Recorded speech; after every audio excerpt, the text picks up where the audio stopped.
At the finish line of the Atlanta Marathon, a first-time runner was hobbling away from the finish line when an old grizzled marathoner stopped him and said, "You're going to feel a lot worse tomorrow. But the really bad news is, in 3 days from now, you're going to think you had fun today." Running a marathon is a huge challenge with huge payoffs, but in order to complete the marathon, you need to train properly for it. So today, I'd like to talk to you about properly training for a marathon. I have trained for a marathon. I've done a lot of reading and a lot of research, and also speaking to runners who have completed marathons. I'd like to go over 3 main points with you today. The first is physically training for the marathon, the second being keeping your body feeling good while you're training for the marathon, and third is keeping your motivation up. So first, let's talk about physically training. According to Jason Karp, a PhD of exercise physiology and a running coach, he states, injury can crop up when you go from not running to training for a marathon, so you first need to establish a running base. To do this, you should be running 3 miles 3 times a week for about a year. Once you have your base established, you can go for your marathon training. To do this, you need to set aside about 18 weeks for training. On the internet, you can go to halhigdonsmarathontraining.com, and he has several schedules set up. It's highly suggested that you actually write your running schedule down on a calendar. This will help keep you on task. Hal Higdon suggests that you run 4 days a week, you leave 1 day for cross training, and you leave 2 days for rest. It is very important that you give your body time to rest. Now, just about every week, you're going to be increasing your mileage 10 to 15%. At week 15, you're going to have a long run, which is about 21 miles. And after week 15, you're going to taper off and give your body a chance to rest before you actually tackle the marathon. Another very important aspect to getting your body physically ready for a marathon is cross-training.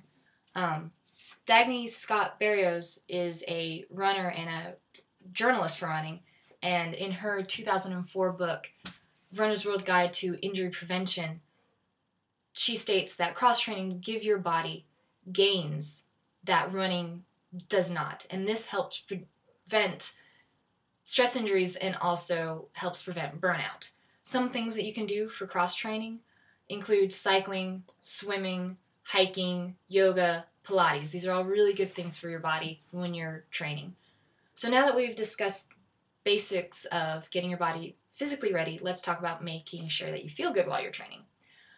2 basic things you need to do are stretching and strength training. This will help prevent injury and just helps you feel good while you're training.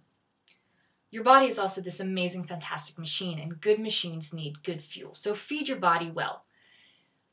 In Michael Pollan's 2008 In Defense of Food, he talks about getting food that's good for your body. And his suggestions are eating foods from nature, don't eat foods with ingredients that you cannot pronounce or foods that have a lot of different ingredients in them.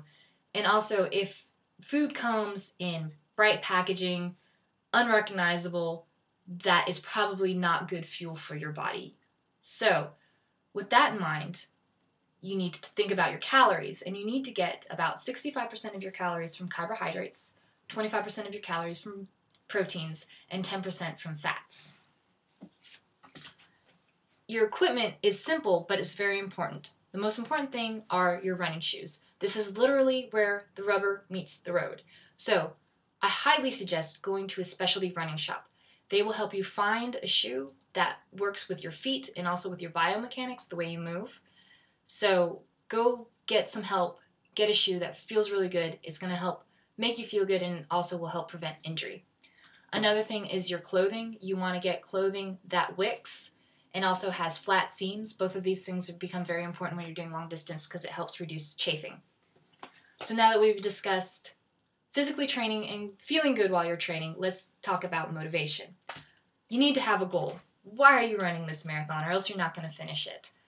Are you just doing it for the physical challenge, or are you raising money for a cause that you believe in? Whatever it is that works for you, make it work for you. Also, it's really a good idea to have a support system. Have a running buddy or a training buddy, or join a track team or a track group, running group. Just something so there's someone else there and that'll help you stick with it. And also, you need to be your own cheerleader.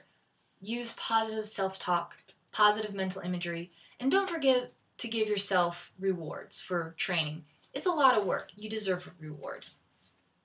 So to summarize, we've talked about physically getting ready for the marathon, maintaining your body while you're training, and also keeping your motivation up. Now, this speech is in no way a complete guide, but I hope it gives you the confidence that you need to know that running a marathon is an obtainable goal. Happy running!